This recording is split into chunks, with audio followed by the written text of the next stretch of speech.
Hey friends, and welcome back to English Podcast for Listening and Speaking. It feels so good to connect with you again, right here, in this quiet space we share. I hope you're settling in, perhaps with a warm drink, ready to just be. Here, we don't rush. We don't stress. Instead, we simply explore the English language together, through stories, gentle reflections, and everyday moments.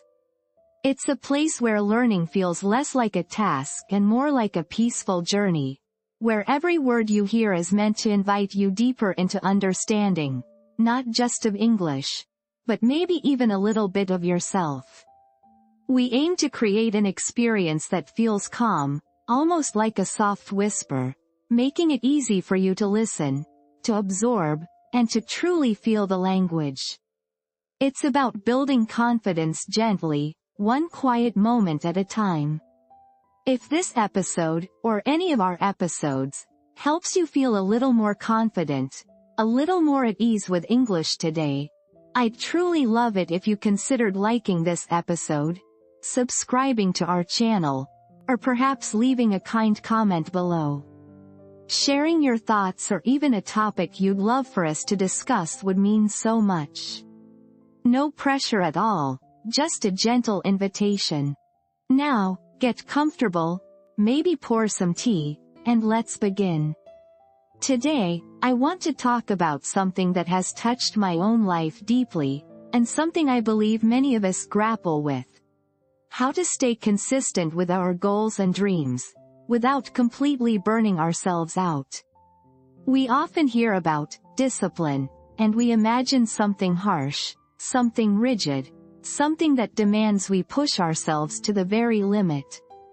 I used to think that way too. For years, my approach to achieving anything, whether it was learning a new skill, exercising regularly, or even just keeping my space tidy, was to go all in, with incredible intensity, right from the start. I'd set grand goals, make elaborate plans, and then, with fierce determination, I'd throw myself into them. For a few days, maybe even a week or two, I'd be a picture of perfect discipline. I'd wake up at dawn, meditate, exercise, work tirelessly, eat perfectly, and sleep just enough. And then, it would all crumble.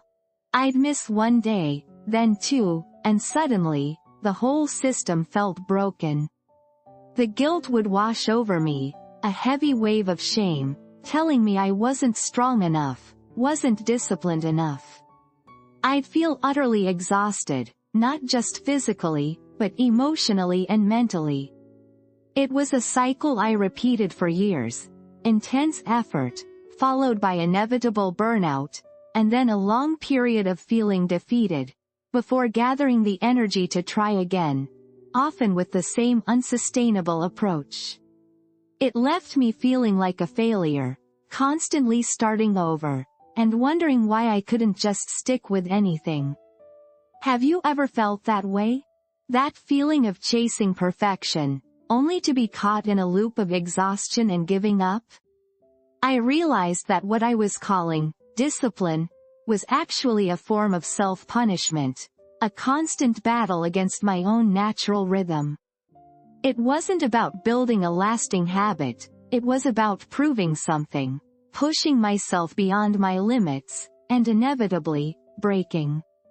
It was like trying to build a beautiful, sturdy house by rushing, using only the strongest, most expensive materials for the first few bricks, and then having nothing left for the rest of the foundation. It took me a long time to understand that true discipline isn't about extremes. It's not about forcing yourself to do things you hate, or pushing so hard that you break. No, real discipline, the kind that lasts and actually makes you feel good about yourself, is about being gentle. It's about building something sustainable, something that flows with your life, not against it. It's about being kind to yourself, even when you stumble. This gentler approach, this idea of gentle discipline, is what changed everything for me. It transformed my perspective from a rigid, all-or-nothing mindset to one of quiet, consistent growth. It taught me that it's not about how hard you push, but how steadily you move forward, one small, kind step at a time. And that's what we're going to explore together today. How to stay consistent without succumbing to that draining burnout, by embracing micro-habits and a softer, more compassionate approach to ourselves. Now, as we ease into this idea of gentle discipline, let's take a moment to gently expand our vocabulary. These are words that will help us understand and talk about these soft, powerful changes we can make in our lives. Don't worry, we'll go slowly, and I'll invite you to say them aloud with me, just to feel them on your tongue. Remember, this is all about gentle learning. Our first word is lack. L-A-C-K, lack. When we talk about a lack of something, it means we don't have enough of it, or we don't have it at all. For example, sometimes we might feel a lack of motivation, or a lack of energy to start something new. It's that feeling of something missing. So, a lack of. Can you say that with me? Lack. Next, we have willpower. W-I-L-L-P-O-W-E-R. Willpower. Willpower is that inner strength, that control you have over yourself, that allows you to do something difficult, or to stop yourself from doing something you know you shouldn't. When I used to push myself too hard, I felt like I was constantly relying on pure willpower, and it often ran out. It's like a muscle that can get tired if you overuse it in the wrong way. Willpower. Try saying it softly. Willpower. And that brings us to a word we've already touched upon, but it's so important. Burnout. B-U-R-N-O-U-T. Burnout. Burnout is a state of complete physical or emotional exhaustion. It happens when you've been under long-term stress, especially from overwork or a demanding situation, and you just feel totally drained, empty, and unable to cope. It's when your inner light dims because you've pushed too hard for too long. My personal story, where I pushed myself until I crumbled, was a clear example of burnout. Say it with me. Burnout. Now, a very positive word for our journey. Consistent. C-O-N-S-I-S-T-E-N-T. Consistent. When something is consistent, it means it always happens in the same way, or behaves in the same way, over time.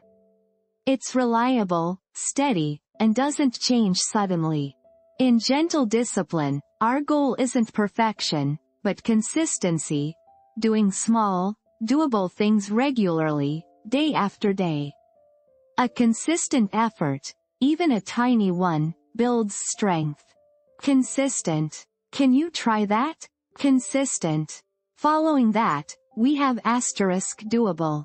D-O-A-B-L-E. Doable. If something is doable, it means it can be achieved, it can be done. It's not too difficult, not impossible. Micro habits are so powerful because they are designed to be perfectly doable. They are so small that you can't fail. For instance, just writing one sentence in your journal, that feels very doable, doesn't it? Doable. Say it again with me.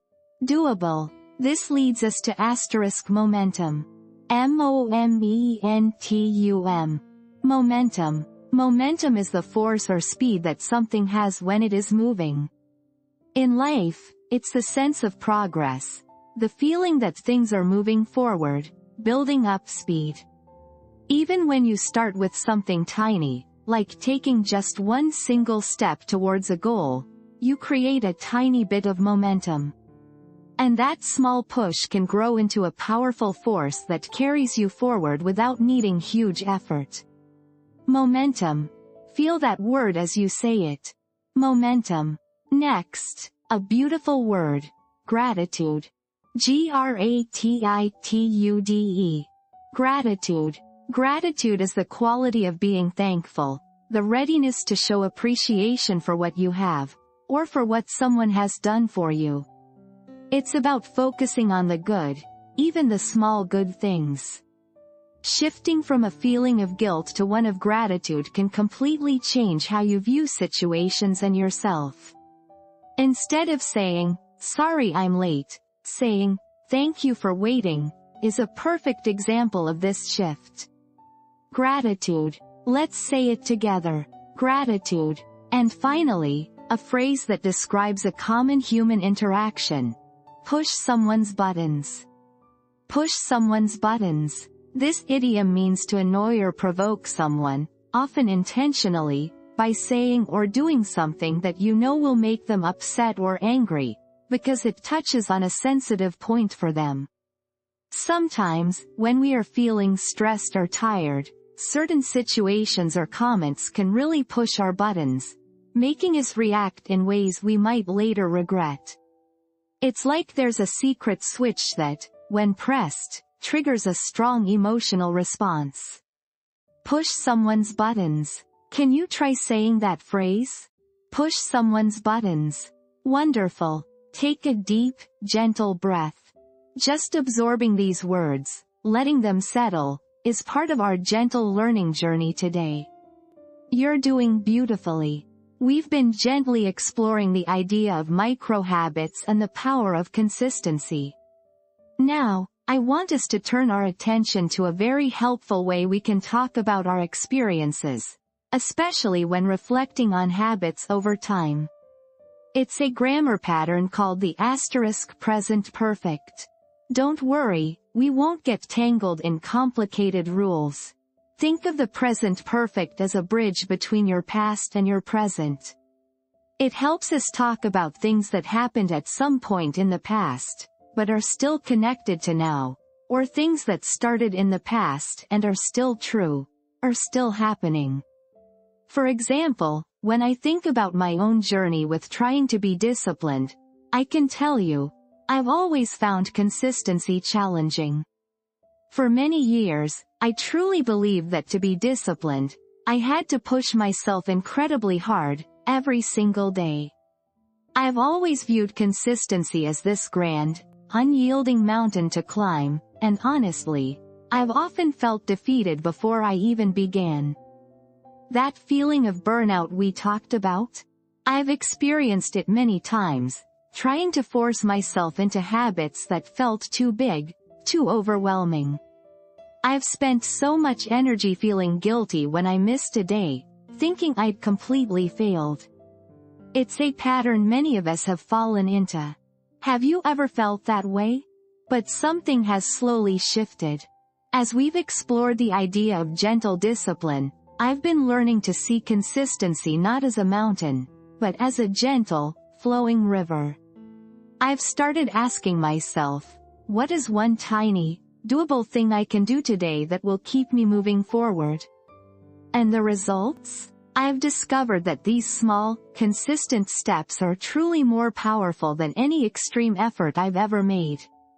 I've felt a quiet momentum building, day by day, without the pressure of needing immense willpower. Let's think about some everyday examples.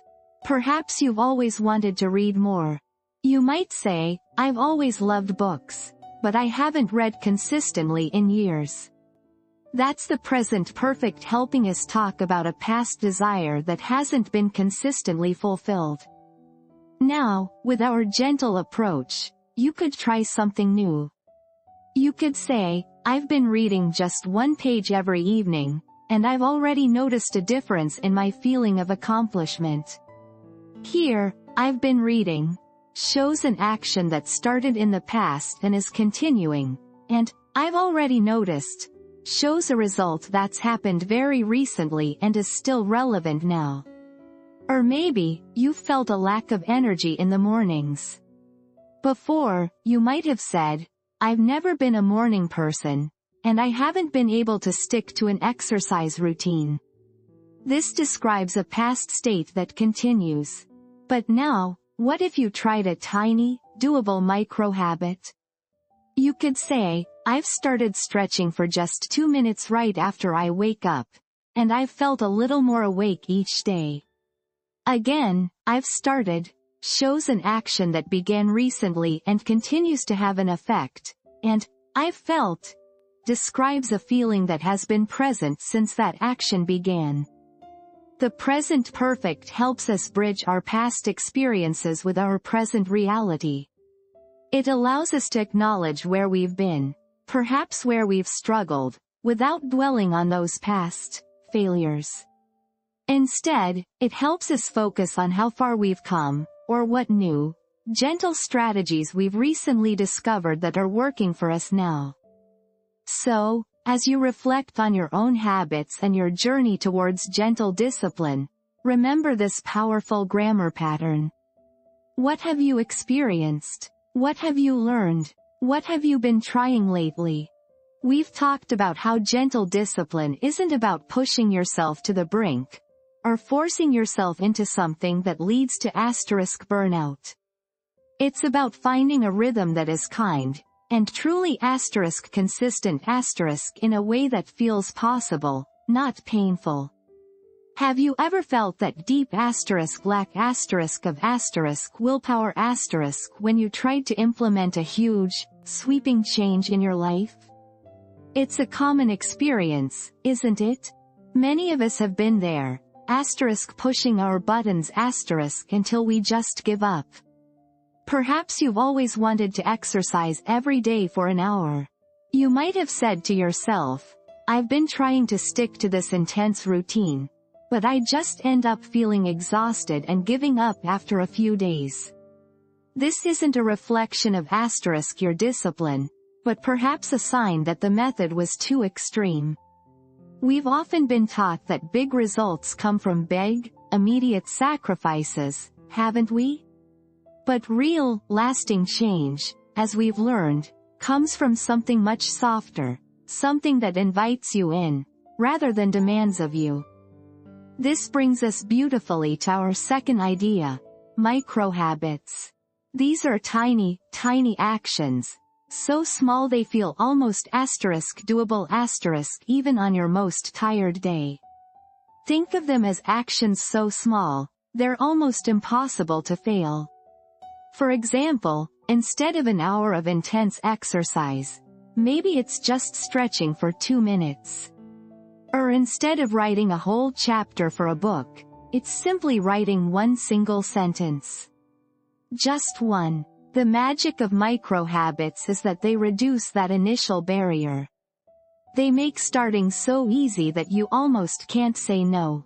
And once you start, even for a moment, you begin to build momentum.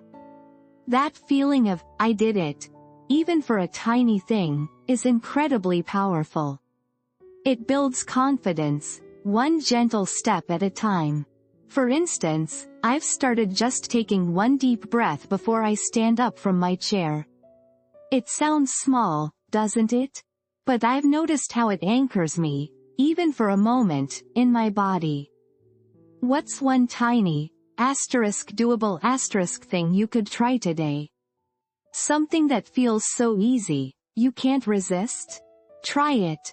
Now, let's practice saying this phrase, feeling the gentleness in it. Repeat after me slowly. Micro-habits build momentum. Now, let's shift gears a little, and this is a truly beautiful concept for our daily interactions. Moving from automatic guilt to genuine gratitude.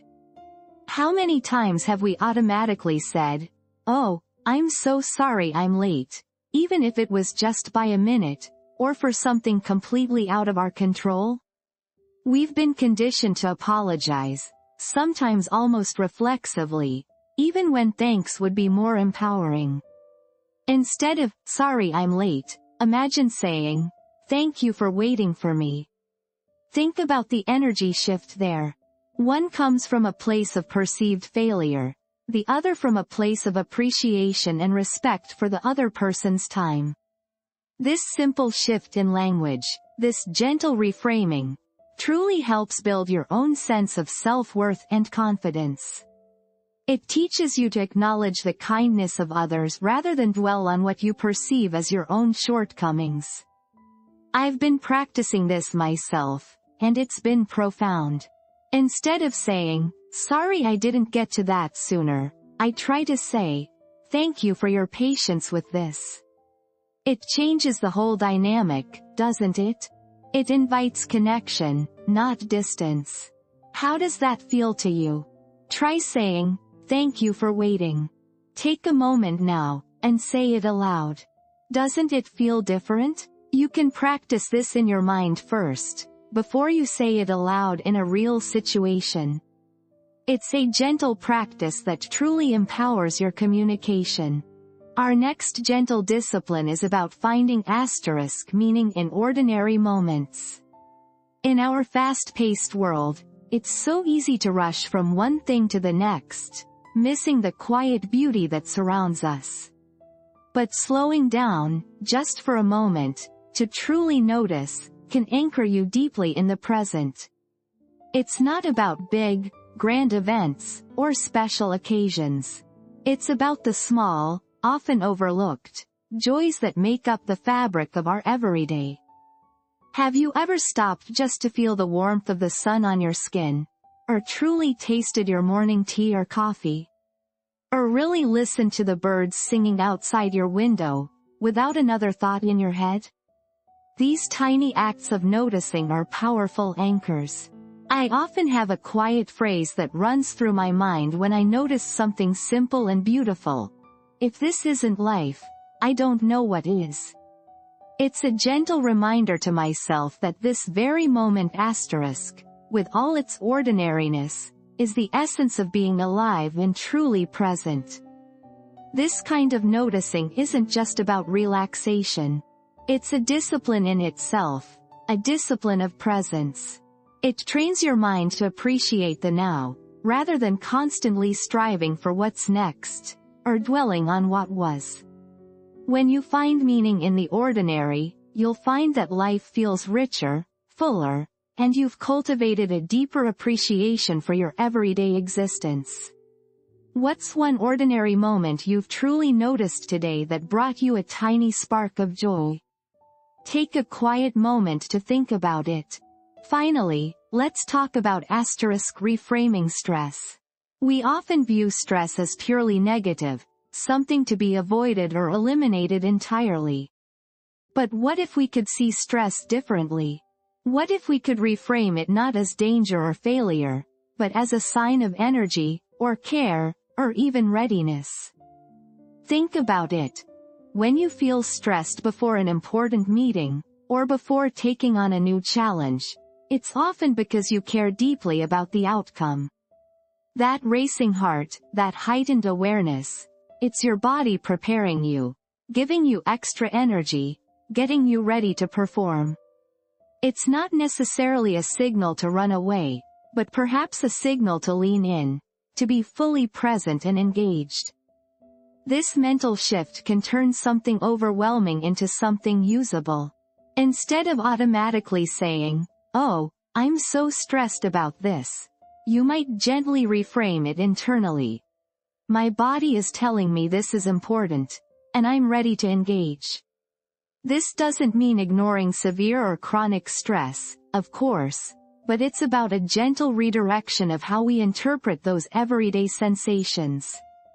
It allows us to turn perceived threats into sources of inner strength and focus. Have you ever felt your asterisk buttons pushed asterisk, perhaps by a difficult conversation or a frustrating situation? Instead of reacting immediately with anger or fear, what if you could pause and simply acknowledge the feeling, saying to yourself, "This is a moment of heightened energy, and I can choose how to use it." It's about moving from simply reacting to consciously choosing your response, even in moments of intensity. This brings us to our last powerful micro-habit for gentle discipline: mastering the asterisk power of the pause. This is a cornerstone of emotional discipline. In the space between something happening and your reaction to it, lies immense power. It's that tiny gap that allows you to choose to respond instead of simply reacting. Imagine someone says something that might typically push your buttons igniting a quick flash of emotion. Your immediate, automatic reaction might be frustration or defensiveness. But what if, in that split second, you just took one breath? A tiny pause. In that pause, you create space for thought, for empathy, for choosing a more intentional, gentle response. This gap is where true self-control blossoms, and where peace can enter. It strengthens your relationships because you're less likely to say something you regret in the heat of the moment. It builds your inner peace because you're not constantly being pulled by automatic emotional responses. And it's a practice that truly gets easier. It might feel like a big effort at first, but with gentle consistency, that pause becomes more natural. It becomes your superpower for navigating life with calm. So, the next time you feel a strong emotion bubbling up, try a conscious pause. Just one breath. What do you notice in that space? Does it give you a sense of calm, or a new perspective? To truly integrate these gentle micro-habits, I encourage you to spend a few moments after this podcast, perhaps with a journal, reflecting. What's one tiny, doable micro-habit you can commit to this week? Maybe it's stretching for 2 minutes, or saying, thank you, instead of, sorry, once a day. Perhaps it's taking one conscious pause before you respond to an email. Remember, the goal is consistency not perfection. You've been listening and engaging so beautifully today, and I'm so grateful for your presence. Keep practicing these small, gentle steps, and watch the momentum build, effortlessly and kindly. As we gently come to the end of our time together today, I want us to sit for a moment with the quiet wisdom we've explored. Remember how we began, thinking about discipline not as a rigid, punishing force, but as something gentle, something kind. A path to consistency without the exhaustion of burnout. It's truly about those micro-habits isn't it? Those tiny, almost doable steps that build quiet, steady momentum. Just one deep breath, one sentence written, one moment of true presence. These are the threads that weave into a tapestry of lasting change, making consistency feel like a friend, not a demanding boss. And think about the power in shifting from automatic guilt to genuine gratitude how saying, thank you for waiting, instead of, sorry I'm late, can gently reframe your world. And the beautiful practice of finding meaning in ordinary moments simply noticing the sunlight, the taste of your tea, the quiet hum of your day. These aren't just concepts. They're invitations to live with more peace, more awareness, and more self-kindness. Remember, true discipline isn't about perfection. It's about consistency about showing up for yourself, gently, again and again. You have been such a wonderful listener today, present and open to these ideas, and I am so grateful for that. If this episode helped you feel a little more confident in your English, or if it simply brought a sense of calm and a new perspective, I would be so grateful if you shared it with someone else who is learning too. And please, don't forget to leave a comment about what you'd like to discuss next. Your thoughts truly mean a lot. Until next time, take care of yourself, and keep learning, gently. Thank you very much.